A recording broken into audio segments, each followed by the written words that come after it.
taught you, please, who taught you to hate the texture of your hair? Who taught you to hate the color of your skin to such extent that you bleach to get like the white man? Who taught you to hate the shape of your nose and the shape of your lips? Who taught you to hate yourself from the top of your head to the soles of your feet? Who taught you to hate your own kind? Who taught you to hate the race that you belong to? So much so that you don't want to be around each other. Former video vixen Karrine Steffans seems like she wants black American women to know that she is not like y'all. According to an article, Steffans recently took to her Instagram page to explain her mixed race heritage is the reason why she has, quote unquote, good hair. I am literally not like y'all or you in any way, she wrote. Steffans shared images of her jet black bone straight hair along with the statement, "This is my natural hair. No pieces, no wig, no chemicals, just effing hair. Blow dried and pressed at the root only. Bangs have been slightly curled. I don't have nappy. Coily hair. I'm a mixed breed. Caribbean woman, Puerto Rican, Danish, French, and Jamaican versus versions of black and white." It seems that there's no pride. There's pride, but it's always misguided pride. We're at a point that, for decades upon decades, we don't take pride in ourselves. Nappy hair, what does that mean? Natural, nappy, curly hair, what does that mean? Is that supposed to be a slight against a human being? Because last I checked, I thought the first man and woman God created had such like hair, just as the Bible describes, as the Lord himself having that so-called woolly, nappy hair. It's so ridiculous that we've come to a point that we see what God created in the original to be the worst, to be ugly, to be hated against. No wonder we are where we are. It's sad that we can't find beauty in ourselves the way that we were made. A special people, peculiar people, a people unlike anyone else on the face of this earth. A unique people, but we've been so taught and so brainwashed to believe that that uniqueness that we have unlike any other is supposed to be ugly, seen as ugly. See, I don't give way to saying, oh, look at the world we live in, look at WS, this, that, and the other. No, when we become adults, we become responsible for everything we think and everything we say, regardless of the world around us. You see, I'm not going to get into Karrine Steffans' superhead or whatever background and how she even became popular in the first place. Now, that's the world that we live in. And those with no talent becomes more popular with those with talent.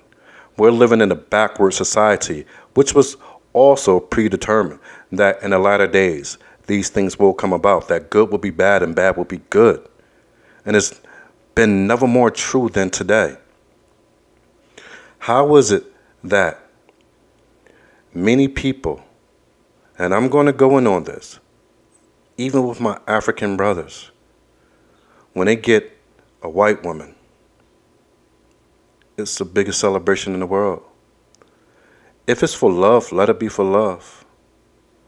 But if it's for the purpose that you need to mix with someone else in order to bring forth a child into this world, in order that that child do not look like you, that is self-hate. How is it that your focus could be on bringing children into this world that don't look like you? Self-hate. Were you not made great to begin with? Was your hair not made strong? Stronger than everyone else in this world? Black people, the strength in black people's hair is stronger than that of any other race of people on this earth. Were you not blessed to have the melanin in your skin to protect you from all sorts of diseases that many others fall victim to? But yet you hate it. We are a peculiar people, but we are a backwards people. From Africans to Black Americans, all the same thing. Why do we hate ourselves? Why do we see ourselves having to be a certain complexion to be more respected than those with a darker? Even I, when I bore my kids, my main concern was that they look like me, that they share my skin complexion, that dark brown skin complexion. Whether it's lighter in the winter or darker in the summer, it doesn't matter, that they share that skin complexion. Because when I planted my seed, my purpose was that my children will reflect their father. And yet we live in a society where people try to do the very opposite. And as I'm saying this, you have to look at what's inside of a person to make them even think this way. I say one thing all the time. The characteristics of a person is spoken through the heart, and through the heart, it comes out the lips. The spirit of the person reflects who they are. And when you can speak on such things like this, the way that Karrine Steffans or Superhead has, it shows her soul is empty. We should have known that long ago. But yet, this is just another identifying mark that her soul is incomplete. It is empty. It takes no pride in her black heritage, but pride in everything else. Straight black hair, kinky hair, doesn't matter. It matters how it's groomed. Kinky hair don't have to be groomed for the most part anyway. And it's still the most beautiful hair that any woman can wear as a crown. But again, we live in a society that tells us the opposite.